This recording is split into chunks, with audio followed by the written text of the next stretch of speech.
Imagina que existe un lugar donde no escapas de ti mismo, donde todo lo que escondes al mundo, todo lo que finges haber superado, toma forma y te persigue por pasillos infinitos de paredes amarillas. Sonó a filosofía barata, ¿verdad?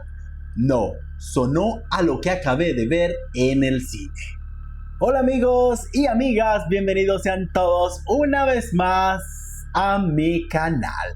Este espacio donde se analiza el cine y también las series de televisión sin anestesia y sin miedo a decir lo que es. Y hoy vamos a hablar de una de las películas más comentadas de lo que va de este 2026. Se trata de Backroom, esta película de A24 y dirigida por el youtuber Kane Pixels. Así que sin más, comencemos. La historia arranca con Clark, interpretado por Chiwetel Ejiofor, dueño de una tienda de muebles que se está cayendo literalmente a pedazos. Su matrimonio terminó, su negocio va en picada y él mismo está al límite. En ese estado de caos personal, Clark descubre en el sótano de su local una especie de grieta, una puerta hacia otro lado y del otro lado los backrooms. Un laberinto infinito de pasillos con alfombra sucia, luz fluorescente parpadeante y paredes de ese amarillo específico que se te mete en la cabeza y no sale. Cuando Clark desaparece dentro de esta dimensión, su psiquiatra, la doctora Mary, interpretada por Renate Reinsve, decide entrar a buscarlo y ahí es cuando realmente arranca la película. Pero antes de entrar al análisis hay que entender de dónde viene todo esto, porque el origen de los backrooms es tan interesante como la cinta misma. Todo empezó en 2019. Alguien publicó de forma anónima en 4chan una fotografía, solo una imagen, un cuarto enorme, vacío, con ese fondo amarillo desgastado y luces de oficina. Todo esto sin contexto, sin explicación. Y la respuesta que generó esa imagen fue la que cambió todo. Alguien escribió que si alguna vez te descuidas y no clipeabas fuera de la realidad, usando el término de los videojuegos donde los personajes atraviesan paredes, ibas a terminar en los backrooms, sin salida, sin gente, solo el zumbido de las luces y la sensación de que algo te observaba. Esto se convirtió en una de las creepypastas más grandes del internet. Y para quienes no lo saben, una creepypasta es básicamente una leyenda urbana de internet. Una historia de horror que se copia y pega por foros, redes sociales y crece sola, alimentada por la imaginación colectiva. Backrooms es ante todo una película de atmósfera. El director entendió algo que muchos directores del género olvidan. Lo que no ves asusta más de lo que ves.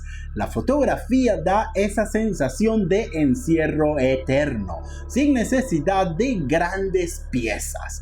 Ese zumbido constante, la moqueta manchada, el pasillo que parece igual al anterior, la textura de ese amarillo específico que hicieron 50 pruebas de tonalidad para dar con el color que sí funcionaba. Escuchaste bien, fueron 50.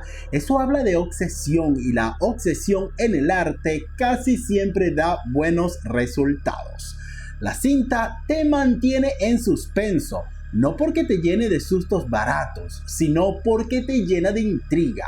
Hay algo en ese ambiente que te dice que estás en territorio peligroso, sin que nadie te lo confirme todavía. Ahora bien, narrativamente Backrooms es una película que juega contigo y quiero decírtelo claramente, yo la catalogaría como una película en solitario. Aunque haya dos protagonistas visibles, la cinta empieza contigo creyendo que Clark es el centro de todo. Entra él primero, su historia personal es la que abre el relato, pero poco a poco, casi sin que te des cuenta, la cámara se va desplazando. Y quien termina cargando la película, quien evoluciona, quien transforma y quien sobrevive es Mary, la psiquiatra. Renate Reinsve hace el trabajo más difícil y lo resuelve con naturalidad. Eso se le agradece. Por otra parte, Ejiofor también está sólido, especialmente en su descenso al caos, es decir, a su lado más oscuro. Pero si me preguntan quién es el verdadero protagonista de esta historia, la respuesta es Mary.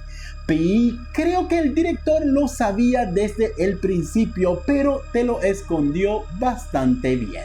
Antes de continuar, quiero hacer la aclaración. Mary es Mary en español y por eso tiendo a confundirme, pero bueno, ustedes me han entendido. Ahora hablemos del simbolismo, que realmente es el corazón de la película y es donde avanza de verdad, porque los backrooms no son solo un laberinto físico, sino un espejo psíquico. Aquí tengo la primera lectura. Los backrooms crean copias imperfectas de los humanos que entran, llamadas still lives.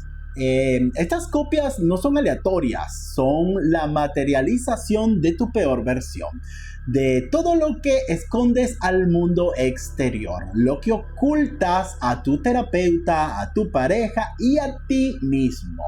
El lugar te lee y te devuelve lo más oscuro. Ahora hablemos de mi segunda lectura, Clark y su alter ego.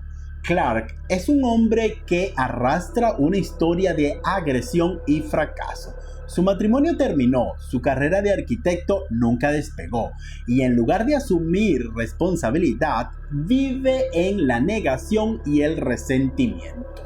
¿Y cuál es el alter ego dentro de los backrooms? Pues una criatura enorme, deformada, disfrazada de pirata, el personaje de un comercial vergonzoso que sus empleados le clavaron para promocionar su negocio de muebles, que básicamente representa su rabia, su machismo sin resolver, su violencia interior. No es casual que este alter ego sea físicamente dominante y agresivo. El alter ego de Clark es un hombre maltratador que él mismo nunca quiso verse en el espejo. Y los backrooms se lo pusieron en una forma más clara. Ahora vamos con Mary y el encierro. Mary, por su parte, carga con una herida de infancia muy dura.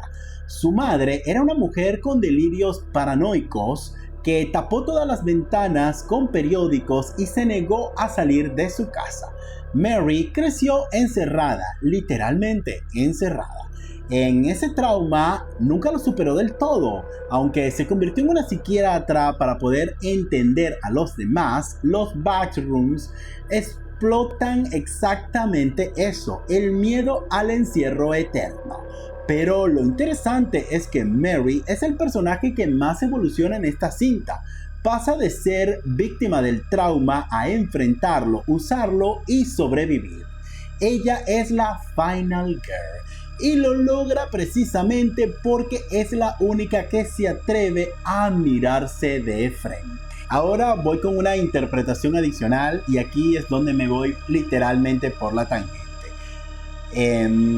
Esta lectura es posible y me parece fascinante, aunque la película la deja muy abierta, que aquí técnicamente sugiere que Mary no entra a los backrooms por primera vez cuando va a rescatar a Clark.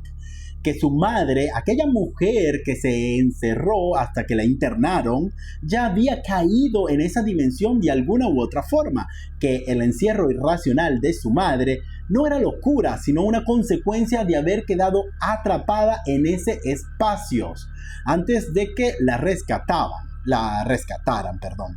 Lo que explicaría por qué Mary parece reconocer instintivamente las reglas del lugar. Eso la conectaría a los Backrooms no como visitante, sino como heredera de un trauma interdimensional. ¡Wow! Esto sí es una interpretación loca. La película no lo confirma, pero tampoco lo niega, y eso es exactamente el tipo de ambigüedad que hace grande al cine del terror. Pues yo literalmente pienso que la mamá estuvo encerrada y que los recuerdos de Mary era que estaba encerrada en los Backrooms, y cuando la sacaron fue esta empresa la que la sacó y la internó para que ella no pudiese revelar dónde estaba. Y como por supuesto Mary era una niña, pues la dejaron vivir su vida normal. Bueno, esto es una interpretación mía personal. Y ahora vamos con el más evidente, y es el último de los simbolismos, y es el de la memoria deformada. Los Backrooms también funcionan como un archivo corrupto de la memoria humana. Al final de la película vemos una réplica de la casa de la infancia de Mary dentro del laberinto, pero mal hecha, distorsionada, como cuando intentas recordar un lugar de tu niñez y el cerebro lo reconstruye así como por piezas que no encajan. Los Backrooms no solo copian a las personas, copian sus recuerdos, sus espacios, sus olores y sus sensaciones, y los reensamblan mal, como una pesadilla que insiste en no tener sentido, pero te resulta familiar. Eso cinematográficamente es un gran golpe. Ahora hablemos de lo que funciona en esta cinta, y es la originalidad de esta propuesta. Y es que Kane Pearson, o Kane Pixeles como le quieran decir, pudo haber tomado el material viral y hacer una película de monstruos genéricas, pero no lo hizo. Apostó por la incomodidad psicológica, por el suspenso sin golpe de efecto, por una narrativa que te desorienta como el lugar mismo que retrata. La estética visual es un logro. Esa paleta de colores sucios, ese retro deteriorado, esa iluminación fluorescente que aparece a punto de fundirse, crean una ambientación que no había visto antes en una producción de este tamaño, y mantenerse tenso durante más de 1 hora y media sin mostrar casi nada es una habilidad que pocos directores tienen, y aquí se logró con pulcritud. Pero no todo es maravilla. Como en este canal siempre criticamos lo bueno y lo malo, hay que ser honestos. Backrooms puede resultar tediosa si no entras en su frecuencia. Al no seguir una narrativa clásica del terror, no hay un arco de 3 actos limpios. No hay un clímax tradicional. Hay momentos donde la película se siente repetitiva. Un pasillo más, otro ruido, otro espacio vacío. Para el espectador acostumbrado al horror convencional, esto puede sentirse como poco. Para el que disfruta del horror de atmósfera, es exactamente lo que busca. Y la idea central tiene una potencia enorme: quedar atrapado en una dimensión eterna, sin leyes físicas claras, lejos de la realidad, donde el tiempo no avanza y tus miedos se materializan. Eso es profundamente angustiante en papel, pero en algunos tramos de la película no termina de explorar ese potencial. Hay escenas donde se siente que el ritmo se detiene más de lo necesario, incluso para ser una película lenta ya. En lo que respecta a mí, Me parece una propuesta valiente, a mí realmente me gustó, visualmente lograda y conceptualmente interesante. No es perfecta, no es la película de terror del siglo, pero es exactamente el tipo de cine que necesitamos. Más arriesgado, más personal, con ideas reales detrás de la cámara, y yo creo que el director que llegó a Hollywood desde YouTube con una historia original, sin remake, sin secuela, sin franquicia prestada, y la convirtió en algo que da de qué hablar. Eso yo creo que es un mérito logrado.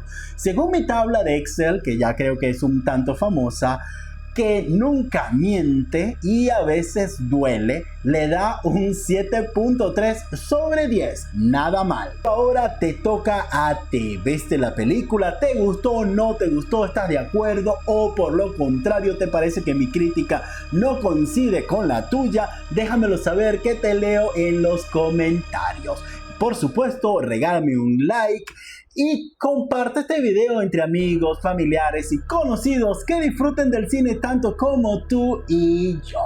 Y por supuesto, suscríbete a este canal para que no te pierdas de absolutamente nada. Activa la campanita de notificación, ¿sí? ¿Ok?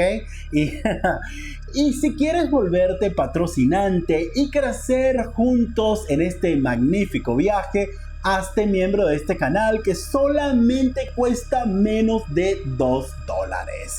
Y recuerda, si sientes que tu vida está igual como la dejaste, quizás ya estás dentro. Yo soy Alfredo y esto fue Backrooms. Y nos vemos en un próximo video. Bye.